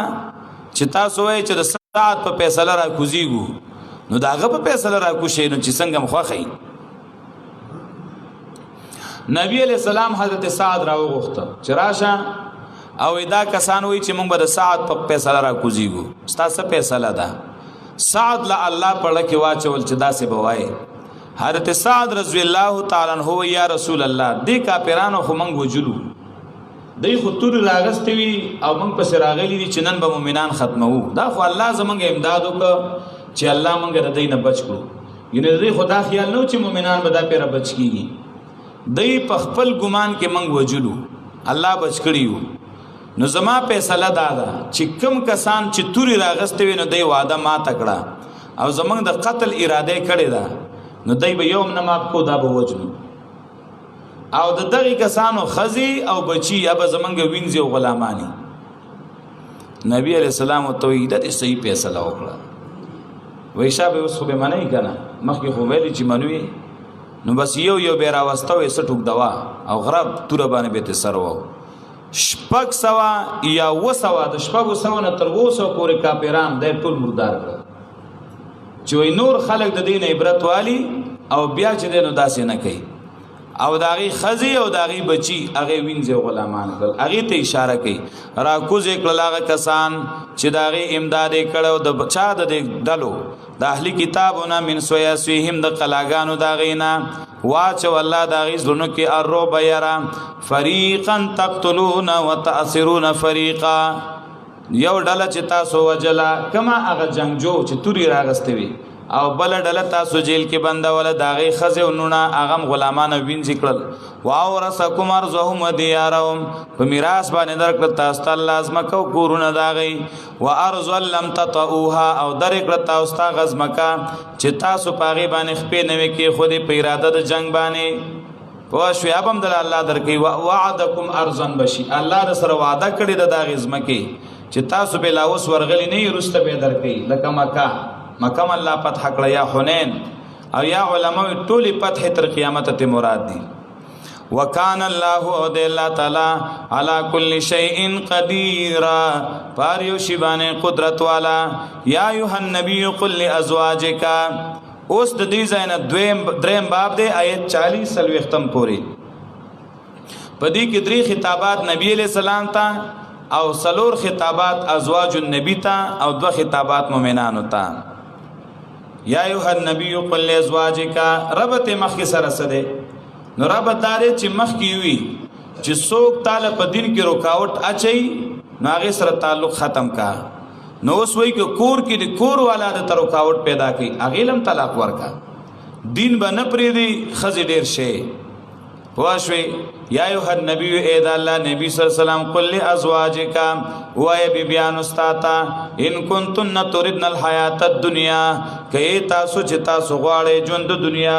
وزینتها او زینت داغه هي فتعالین فسراش امتعکن چې سقدر کم تاسو ته مت او سرحکن او پریدم تاسو سراحن جمیلا په پر خودو خيستاو. نبی علیہ السلام نه بیبیان وی د دې آیت نزول په وخت کې او نه بیبیان سوک وی. یو عائشہ رضی الله عنها دویمه بیبی حفصه بنت عمر رضی الله عنها دریمه ام حبیبه رضی الله عنها سلورم ام سلمہ رضی الله عنها او پنځمه سوده رضی الله عنها شپږم زینب بنت جحش وما میمونه بنت الحارث او اتم صفیه بنت حوی ابن اخطب او نهم جویریه بنت حارث. دا نه بیبیان ژوندۍ وي او دا پس د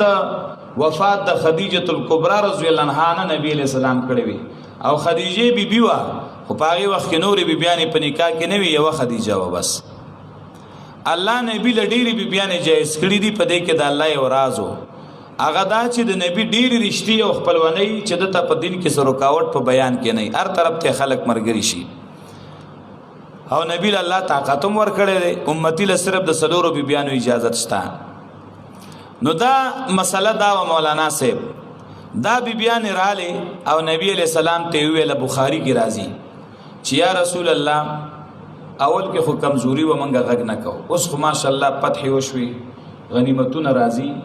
نو زمونږ دا خرچه ډیره زیاته کمه د گزاره نه کوي نو که تاسو لږونه دا خرچه موږ له زیاته کړه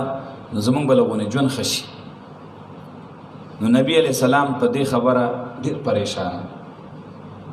ځکه چې دواړه خار خو نه کیږي کنه یا به د دین کار کې یا به د دنیا کار کې چې د دین کار کې نو د دنیا په کار کې به خامخا رکاوټونه راځي کار به سمې نه خوري ولې چې خلک دیاړې لاړ شي او ته دین کار شروع کړي نو سبت کار وکړي. نو نبی علیہ السلام ویل چې خدای که زه دیله نفقې ګټم خو دعوت پاتې کیږي او که چېرته زه دعوت کار کوم نو خامخا به دې گزاره کوي نفقه به کمای پریشان دي د الله نبی. الله رب العزت دا دوا آیاتونه راولېګل د دې دوه آیاتونو مقصد دا دی چې نبی بیبیانو ته ښکارا پیغام پیش کوي ته وایا که تاسو دنیا غواړئ نو ما سره دنیا نشته بس راشي چې تاسو کم مہر کیږي چې هغه له درکمه او طلاق له درکمه زی په خپل مخه چې چرته چا سره نکاح کوي ال تواده شي خیمه زی بکوي او که تاسو الله رضا کول غواړئ د الله رسول رضا داغي غواړئ جنت غواړئ نو بیا په دې حالت کې گزاره کوي اوس خو خستاسو نو دا آیاتونه رالل بخاری کې راځي چې دا آیاتونه رالل حضرت عائشه صدیقه رضی الله عنها وی اول شروع نبی علیہ السلام زمانہ کړی چې نبی علیہ السلام کور تراغه نو ماته چې عائشه یو خبره در تکوما خو مال به ډایرک جواب نه راکې پروا نه کوي ته بلاړ شي نو د خپل مور او پلار سره به پکې سلاو کې داغې نه بعد به بیا مال جواب راکې ولی نبی علیہ السلام ویل عائشه دا چې دینو نوی پیغله شوی جنۍ وه نورې خو ټولې نبی علیہ السلام کونډې زنانه کړې وي دا پکې چې دینو باکره وه او پیغله وه نو یاسې نه چې دا د ګرمو دماغو نه کار والي او بیا وروسته ستومانه او ما ته ووایي چې بس ماله طلاق راکړه نو بیا خو په دې کې څه نه کېږي بس طلاق دی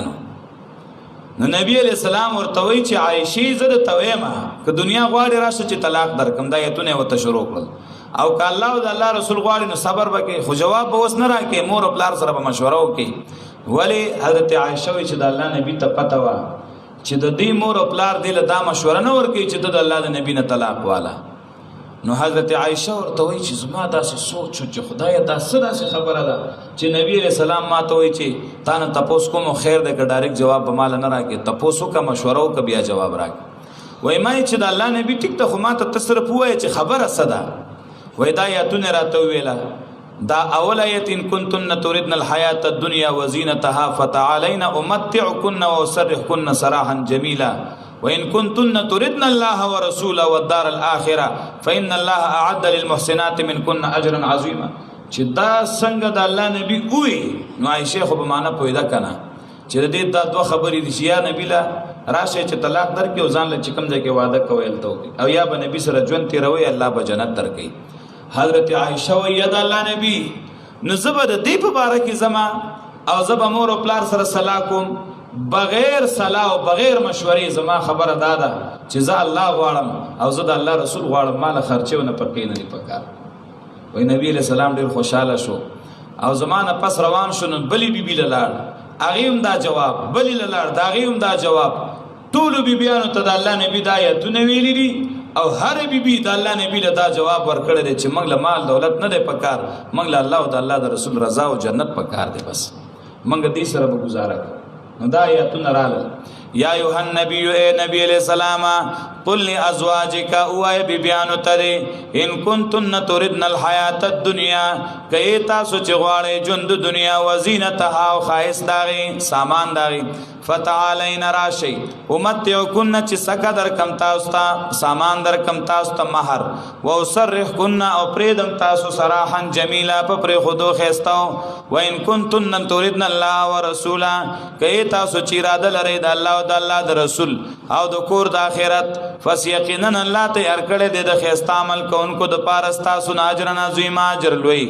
یا نساء نبی اول خطاب ازواج النبی تا اے بی بیانو د نبی صلی الله علیه وسلم میات منکن بفاحشہ سوک چراتلو کی تاسو نه بفاحشہ دلته معنی ته ګوره ګوره بفاحشہ په بد اخلاقی باندې ابن کثیر د عبد الله ابن عباس نه نقل کړی دی چې دلته د فاحشین مراد سوء الخلق دی نشوز دی بد اخلاقی ده زنا مراد نه ده ګوره ها د نبی بیانو دا کار نه دی کړی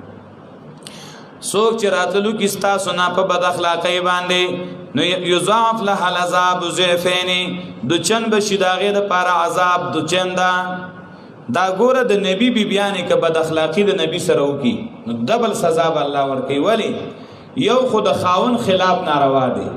بل خاونم څه عام خاون خو نه دی کنه رسول د الله دی نو خاونم دی او رسول الله هم دی نو د رسول خلاف جدا ګناه شو د خاون په وجه باندې چې خلاف کې دویمه ګناه شو نو ډبل سزا به الله ورکي دی دا الله یسیرا په الله باندې آسان دا سزا ورکول خدا شرط دی او شرط تقاضا د وقوع نه کوي بیبیانو د نبی علیہ السلام خلاف د الله د پیغمبر نه کړي او چا چې تابعداري وکړل استاسو نه د الله او د الله د رسول او عمل وکړي ورب کوغي تاجر داغي مرتين دو چندا واعتدنا لها رزقا کریما او تیار کړي د منګ هغه د پر رزق عزتمن په جنت کې یا نساء النبی لستن کاحد من النساء دا دویم خطاب ازواج النبی ته اے بیبیانو د نبی صلی الله علیه وسلم لستن نه تاسو کا حد من النساء پشان دی وتنی د زنانونا د عام خزو پشان خز تاسو نه ان تقیتن ک تاسو یریږي د الله نه فلا تخزان بالقول فسجوري او نرم خبره مکوي فیطمع الذی فی قلبه مرض پستم بو کی هغه سړی چې دا غزله کې مرض د شهوت دی ګوره دا بل ادب د نبی بی بیانو تعالی وای چې کچرته د ضرورت خبر راځي د یو سړی سره نو دا سه خبره بنه کوي چې دا غي تاسو نه غلطه تمه پیدا شي وقلنا قولا معروفا وای وینا د شریعت برابره معنا صحیحا عفیفا لا يطمع فاجرا صحیح پاک خبره کوي چې فاجر تاسو نه غلط تمه پکې نه کوي وقرن فی بیوتکن ولا تبرجن تبرج الجاهلیت الاولى اوسېږي په کورونو خپلو کې دانه دابل خطاب او ډول سنگار مخکاره کوي په شان د ډول او سنگار د جاهلیت په خوانی باندې ولا تبرجن تبرج الجاهلیت الاولى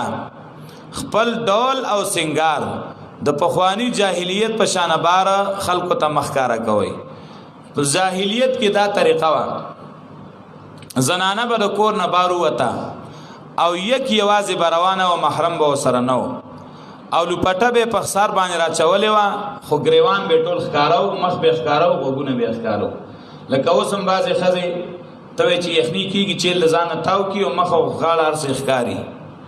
نو دا نه پکار دا ناروا دي او دا ناجایز دي یا تبرج داو چې یو زنانه بغیر محرم د پردو سړو سره ځان روانه ده دا حرام دي یا تبرج داره چې زنانه په لار داسې روانه چې سم ماتیږي را ماتیږي یو خوا بل خوا کګیږي را کګیږي دا ناروا دي او دا چې دن بل چا ته ځان خودلی یا د سترو د سپینو یا د ملغلرو لوپټې په سر کې او پلاره کې دغه شان روانه ښا او نور څه شی تلان څه چیل میل داغه نه یا د پاسه نه نو دا ناروا دي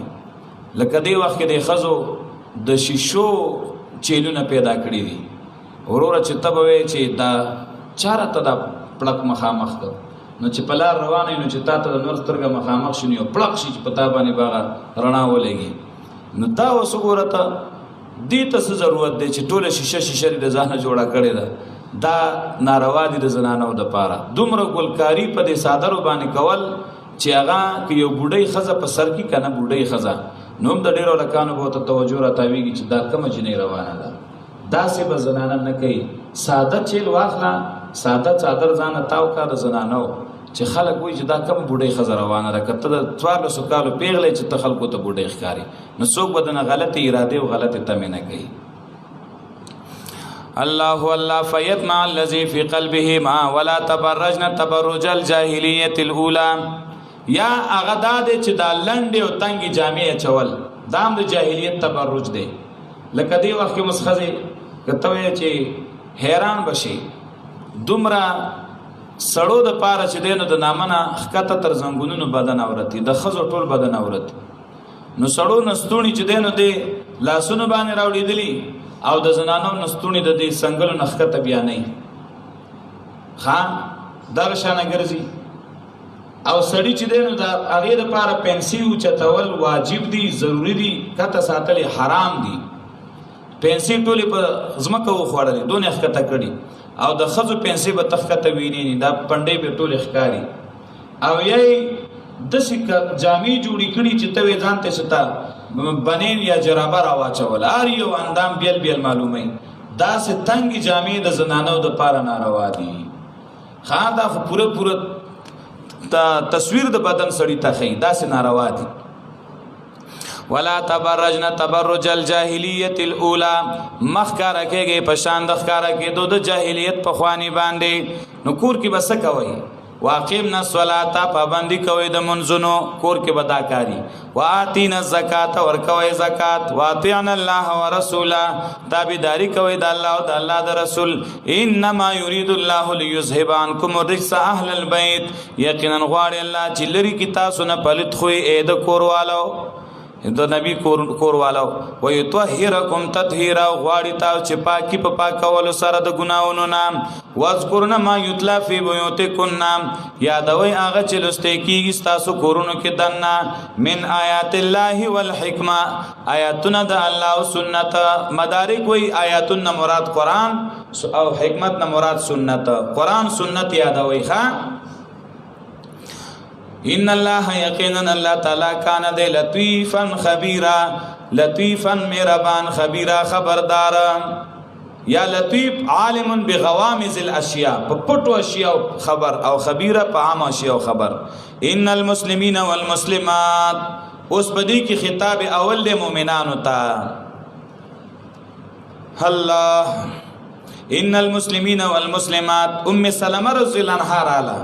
او بعض روایتو کې راځي عماره رااله و یا رسول الله تش د سړو ذکر په قران کې راځي او زمونږ په ګډو ذکر ناراضي چې مونږ هم پکې یاد شو الله د آیت راولېږي دې کې لس صفاتونه دي سړو تم شامل دي زنانو تم شامل دي ان المسلمین والمسلمات یقینا مسلمانان سړي او مسلمانان زنانا چې سړی هم د الله حکم ته غاړک دي اسلام ظاهرین قیاد توي خزب هم د الله حکم ته غاړک دي والمؤمنین والمؤمنات مؤمنان سړي او مؤمنان زنانا ایمان تصدیق ته وي سړی هم پزله کې د الله د دین تصدیق کوي زنانا به هم کوي والقانتین والقانتات تابعدار سړي د الله او تابعدار زنانا والصادقین والصادقات رښتینی سړي او رښتینی زنانا والصابرین والصابرات صبرناک سړي او صبرناک زنانا والقانتی والخاشعین والخاشعات عاجزی کون کی سړی او عاجزی کون کی زنانا والمتصدقین والمتصدقات خیرات کون کی سړی او خیرات کون کی زنانا والصائمین والصائمات روزدار سړی او روزدار زنانا والحافظین فروجهم والحافظات حفاظت کون کی داورتونو سړی او حفاظت کون کی زنانا دا ټول ذکر کړل والذاکرین الله کثیرا والذاکرات یادون کې الله لره ډېر ډېر سړی او یادون کې زنانا لس صفات شو اوس دا غیر لپاره زیره اعد الله لهم مغفرة واجرا عظیما تیار کړی دا الله دا غیر لپاره بخنه او اجر لوی دی ټولو ته الله بخنه کوي او دی له الله اجر عظیم ور کوي دا ول زیره شو وما كان لمؤمن ولا مؤمنه اذا قضى الله ورسوله امرا ندی جایز د مؤمن سړی د پاره نه د مؤمن زنانه د پاره کله چې فیصلو کې الله او د الله رسول د یو کار دا چې شی دا غي د پاره خپل اختیارات په خلاف د حکم د الله او د الله د رسول کې اي يكون لهم الخيار دا چې شي دا غي د پر خپل اختیارات من امرهم پکار خپل کې د الله او د الله د رسول له حکم خلاف ومن يعص الله ورسوله چا چې خلاف وکړ د الله او د الله د رسول فقد ضل ضلالا مبينا په تحقیق سره گمراه شو په گمراهی ښکار سره دي زبانی علماء لیکلي دي چې دا آیت هغه وخت کې نازلو چې نبی علیہ الصلوۃ والسلام زینب رضی الله تعالی عنها زینب بنت جحش دا د نبی علیہ السلام پپوا د پپو لوروا دا چې کم دینو د نبی علیہ الصلوۃ والسلام د خپل زوی د متبنا چې وکنه زید ابن حارثه د زید ابن حارثه د خپل غلام د پاره نبی علیہ السلام دا وغوښته چې دله په نکاح لم زکه دی نبی علیہ السلام د غلامین آزاد کړو په زوی ولې دی ولې نو واده ولکو نو دا بوله وکړه په پولور می داسې چې نبی علیہ السلام ورغی ورور هغه ټول خاندان او سره د زینب ټول انکار وکوي دا د چا ویلی چرته بل څوک هم نه تیله بیل زمونږ د جنې غلام لا ورکه چې تا د غلامین آزاد کړي منګ دا نه ورکه او زینب هم په خپل خپه وې زاغه سره واده نه نبی علیہ السلام ناس دې پدې کې د آیات راغی چې وما كان لمؤمن ولا مؤمنه اذا قضى الله ورسوله امرا ان يكون لهم الخيره من امره چې هغه دا اوریدل چې الله وی چې الله او د الله پیغمبر دی او کار فیصله وکي نو بیا د مؤمن سړی او د مؤمن خزه د پاره نه دی جای چې خپل اختیار پکې و چلی نو بس هغه ټول ویل چې د الله فیصله ده او د الله د رسول فیصله ده نو موږ ته منظور ده بس زینب هم تیار شوه او نبی علیہ السلام داغي خاندان هم تیار شو او زینب رضی الله عنها حضرت زید رضی الله عنه ته ورکړه. نو دې کې هغه ته اشاره ده اي يكون لهم الخيرة من امرهم. دې باندې ابن کثیر لیکلی دي وای دا آیت کریمه الله عام راولېګا کله چې الله او د الله د رسول یو کار فیصله وکي نو د اچا دا اختیار نشتا چې هغه د دې خلاف وکي او نه به د هغې مقابله کې خپل رای پیش کوي نه به خپل خبره پیش کوي ډایرکټ به هغه مني. احکام القرآن د امام جساس وی دین دا معلومه شوه چې د الله او د الله او د پیغمبر حکمونه منل دا واجب دي ځکه الله وی ستاسو به خپل اختیار نه خام چا چې خلاف وکړ د الله او د الله د رسول په تحقیق سره د گمراه شو په گمراهی لري ښکارا سره. و اذ تقول للذي انعم الله عليه دا خطاب ثانی د نبی علیہ السلام ته کله چې تاویل واغی سړی ته چې نعمت کړو الله پاغه چې اسلام او ته نصیب کړو وانعمت عليه او تا نعمت کړو پاغه چې تا د غلامین آزاد کړو ام سے کله کا زوجکا اساره غزان سره بیبي واتق الله ويرګه د الله نه وتخفي في نفسك ما الله مبديه او پټول تا پړ کې هغه چې الله ښکارا کول وتخشى الناس او يريد ته د خلقنا والله حق ان تخشى او الله ډېر حقدار چې تو يرګه داغینا. فلما قضى زيد منها وترا زوجناكها ارکل چې پورا ک زید ابن حارثه داغینا خپل حاجت نو په نکاح درکړه منګه تا الک دلته توجه کوي. ما تا تمخ کی ویلا چې دا زینب نبی علیہ السلام د خپل متبنا د زید ابن حارثه د پاره کړی و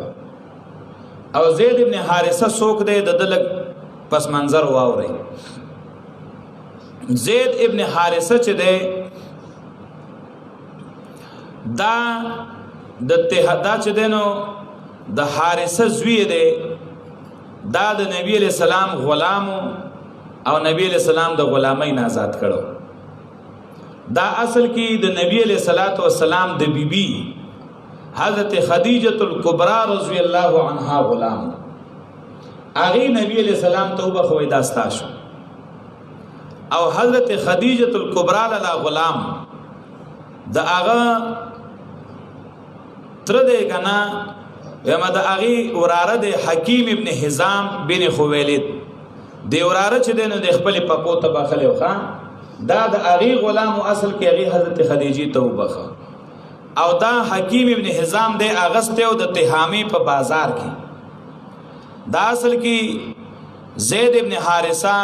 یو اصیل آزاد انسانو اده وړو کې معصوم د مور سره ماماګانو کرتا پلار کې پشام کې سخلکو انو هغه غلاګرو د ماشومې د مور نه وتختو او چې وی تختو نو په خلکو په دی باندې خرڅ کوي دا غلام دی نو غلامي په نومي خرڅو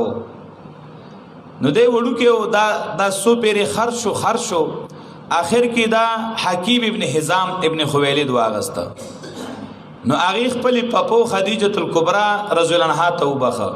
خدیجه الکبرى نبی علیہ السلام توبه او د نبی علیہ السلام لوی زامن نو هغه د زوی ولې غلامین آزاد کو په زوی ولې یونیو د مبارک احکام القرآن ابن عربی لیکلی دي وې د پلار د خپل بچی سره ډیر مینا وا او دا ډیر نیازبین زوی او د پلار وې پلار ډیر پریشان او په خپل زوی پسې او د به ګرځیدل ډیره زمانہ او د خپل زوی تلاش وکاو چې د به کم ځای کې پیدا کما پیسې را نسو کخلی ته ارس چې غواړي ور بکم خو جمال خپل زوی ملاو شي اشعار به وی او ګرځیده به او جړل به هغه اشعار هغه ابن عربی رحمت الله علیه نقل کړي دي احکام القرآن کې وای بکیت علی زید ولم ادری ما فعل بکیت علی زید ولم ادری ما فعل احی فیرجا ام اتا دونه الاجل وای ز خپل زوی پسې جاړم او ما ته پته نشته چې پاغه بس شوی ژوندې به کدا چې داغه داتم کوما امید کې دې شي چې بیا براشي او کنه وفات شوی به مړ به پته راته نه لګي فوالله ما ادري واني لسائل اغالک بعد السهل ام اغالک الجبل وای زمانه په الله قسمی چې ما ته پته نشتا او زه چې دینو ګر زما ته پوسونه د خلکو نکوما چې بچیا آیت به زمانه بعد نرم ازمکه هلاک کړي کنه غر کې به هلاک پروته مړبای پته راته نه لګي فیا لیت شعری هل لك الدهر اوبتن فحسبی من الدنیا رجوعک لی عمل وای کاش چې ماته دا پته ولګي چې په دې ټوله زندګۍ کې به یو ځل د خپل بچی ملاقات زو کما او مال به زما بچي بیا واپس ملاو شي نو دا مال د دنیا د ټولو امیدونو نه دا یو امید کافی دی او بس دی او بیا وای تذکرنی الشمس عند طلوعها وتورز ذکرها اذا غربها افل وای زما بچي ما ته د انور ار وخت کې مخکې کوي وای ما ته زما دا بچي د انور را یادې کله چې انور راوخیږي زوی ما چې د انور بنن زما په بچی باندې لګېدلې کار ځکه کې ژوندې او چې کله پریوزی نو ز بیا وې ما نور پریوت زما بچي چې چرته یلته بم نور پریوته مان د نور پرتو خطو وخت کې ما ته یادېږي د نور پریوتو په وخت کې می یادېږي فإن حبت الأرواح هيجن ذكره فيطول ما حزني عليه ويا أجل وای چې کلا وارا والوزی نو هغه ما ته زما د بچی یاد بیا را تازه کی وای زړه کې وېم چې دا هوا هم زما په بچی لګېدلی وای کاش چې څومره زمانہ به ز بچی پسې خپای ما یا به ټول عمر خفغان کې تیرو ما وای مرګ چې تم را باندې بس بن شوي چې ناراضي چې مړ شم بشر دی غمونو نخلاص شم بیا وای سامل نسل عیسه ما وكنت جاهدا ولا اسام التطواف او اسام الابل وای زبزان لا د اوسپنې سپلې جوړې کما زکا چې دا نوري سپلې خو زر وشلېږي کنه د اوسپنې سپلې به جوړې کم او زبګر زما د خپل بچی په تلاش کې زه د ګرځېدو نه نستړې کېږم تر سوچ زما او خان ستړي شوی ندی خو کینه معنا آرام نه کوم یو کلی نه بل لزو د بل نه بل لزو معلومات کوه چې داس یو ماشوم د تاسو بنئ مندلې چاته خو پته نه لګي په اخر کې وای حیاتی او تاتی علی منیتی حیاتی او تاتی علی منیتی فکل امرئ فان وان غره الامل یا بټول عمر ګر زما سمره چې زما ژوند دی او یا به دې ګرځېدو په دوران کې را مرګ راشي مړ بشمنو او ای مړ هر سړی مړ کیږي زبم یوځه کې مړ شمه اگر کده دې امیدونو ډېر په دوکه کې ورزولې او دوک امیدونه شروع کړې دي عمر خو یو ځل راځي دا شعار به وی او ګرځېده به پسترګو به وخ کرا روانه وي چا ورته ویل چې دا ته چې کم سړی ګوره دا په مدینه کې دی او په مدینه کې د محمد صلی الله علیه وسلم سره دا وتا تل ملاوي نو نبی علیہ الصلوۃ والسلام خواله دی راغی نبی علیہ السلام ته وی چې خبر شوی ما چې زما یو ماشوم باندې رخ شوی دا شیرونه متواورول ډیر پریشان شو د الله نبی او ما ورپسې دومره وخت مزلونه وکړل او ګرځې د مسرات چا ویلی دي او چاره ته دام ویلی دي چې دا ډېر ښه سړی دی دا محمد صلی الله علیه وسلم دی به تا نه خفه کوي نو داسې وکړه چې ته څنګه خوشحاله هغه شانه وکړه او دا زما زوی مال راکړه که پیسې غواړې چې څه غواړې هغه در کومه نبی علیہ السلام له جرګه راوستې وه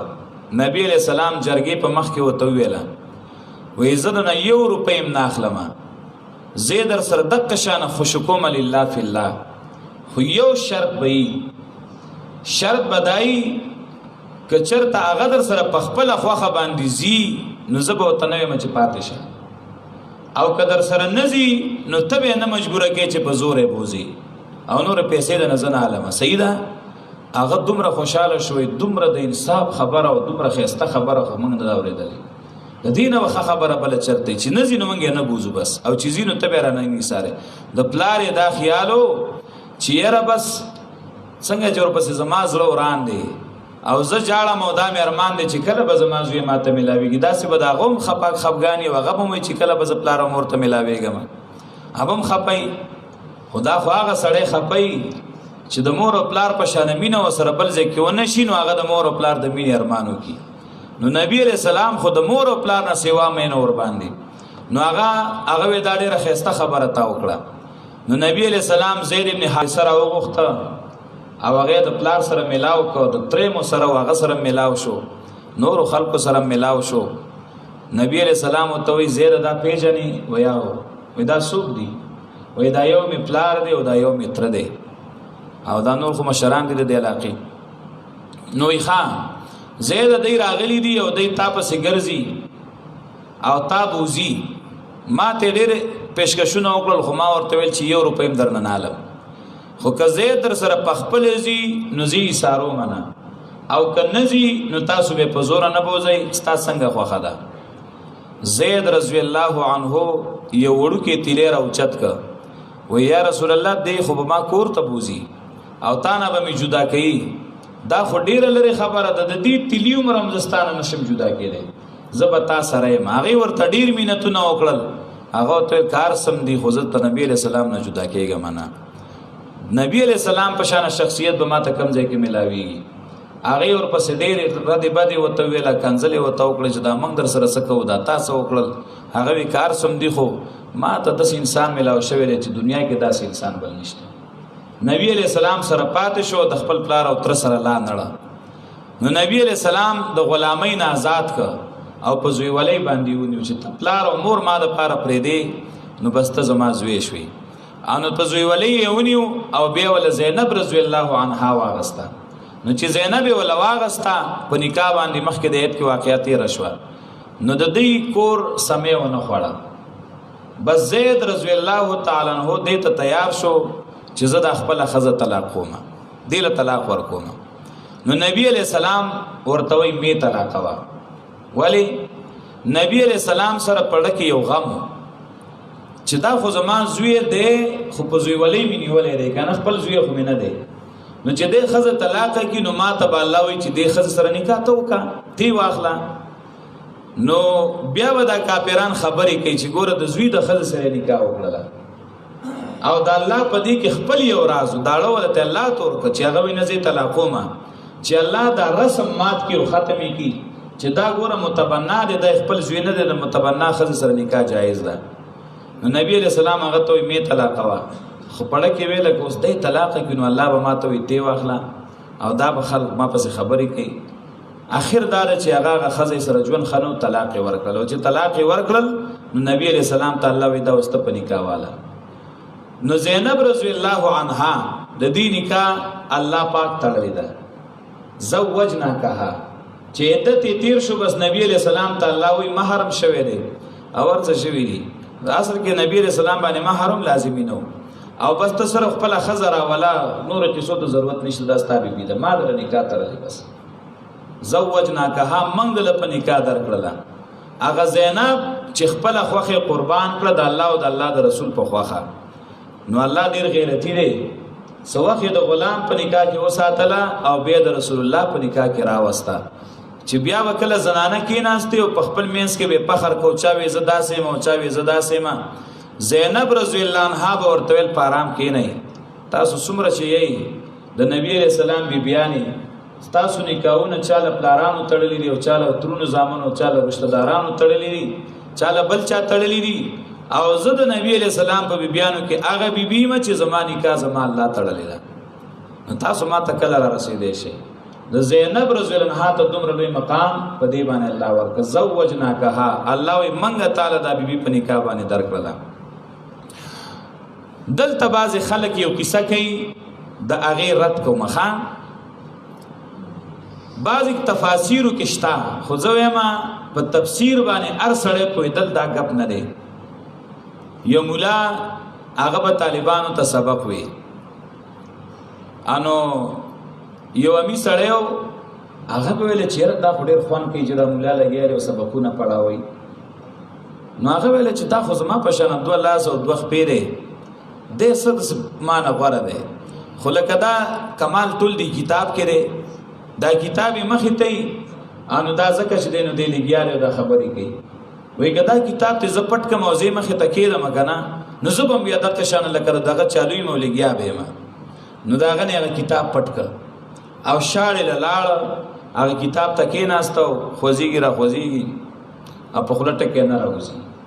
ځکه چې کتاب خو نه لګیا کېږي خو بتا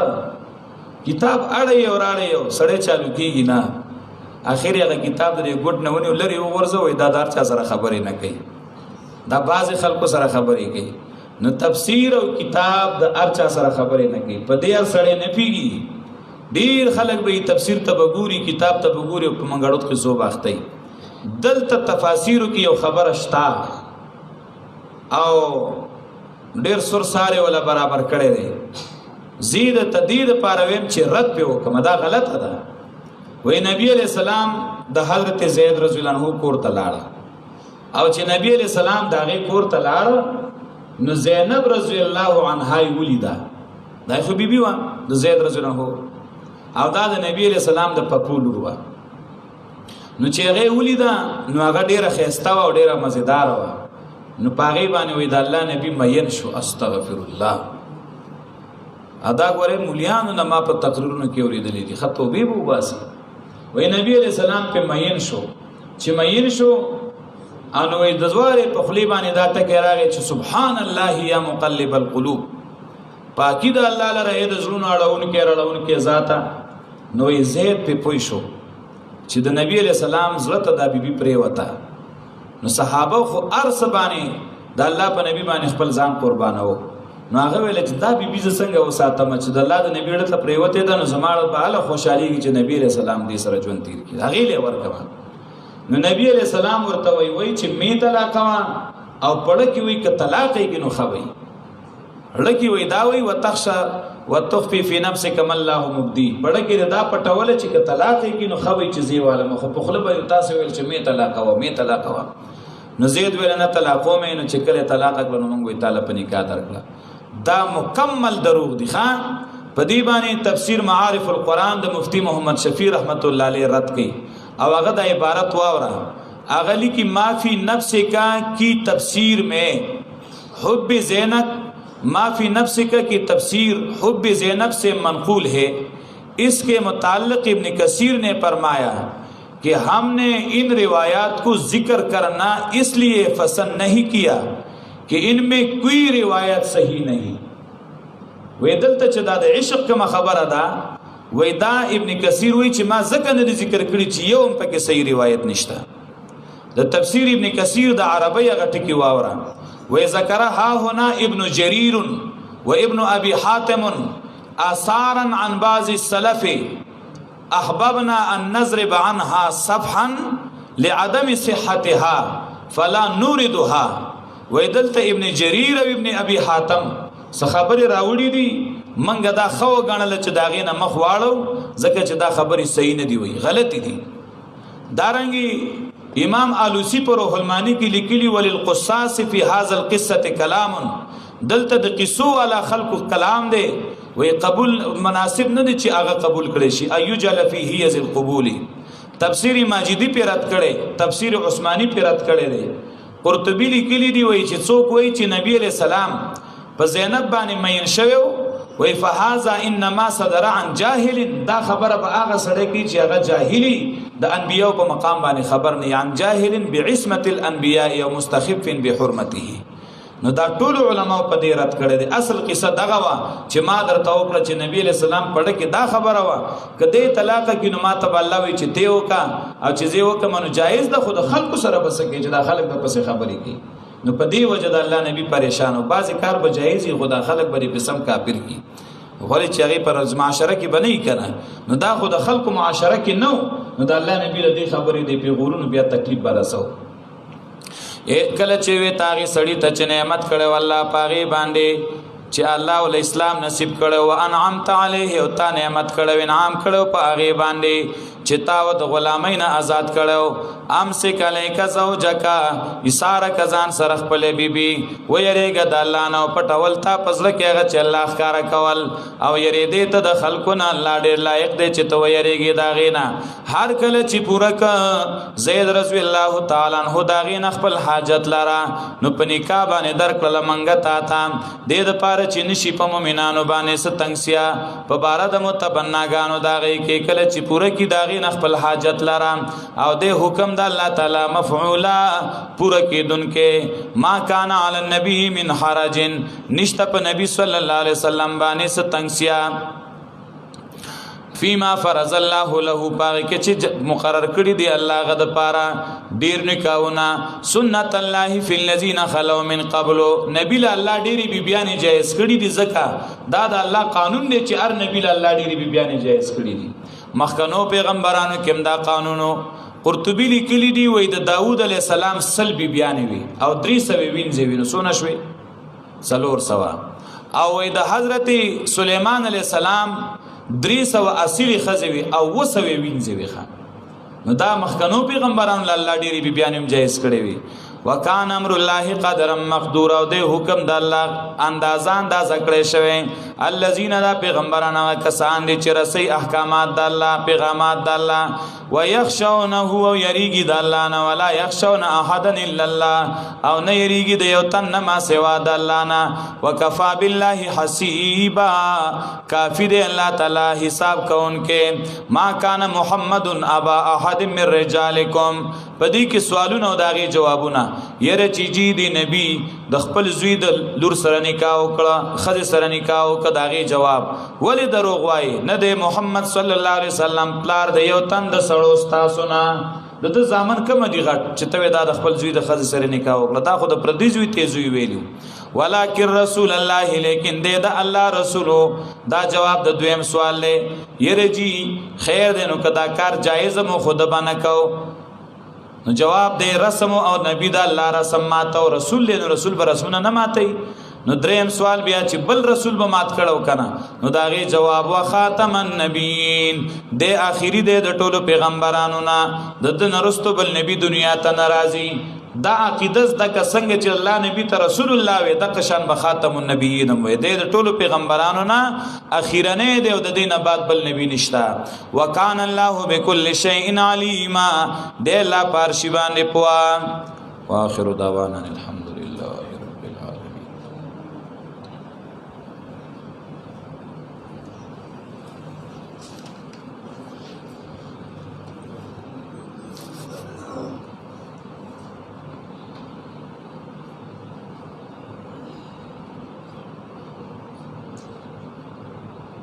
ربنا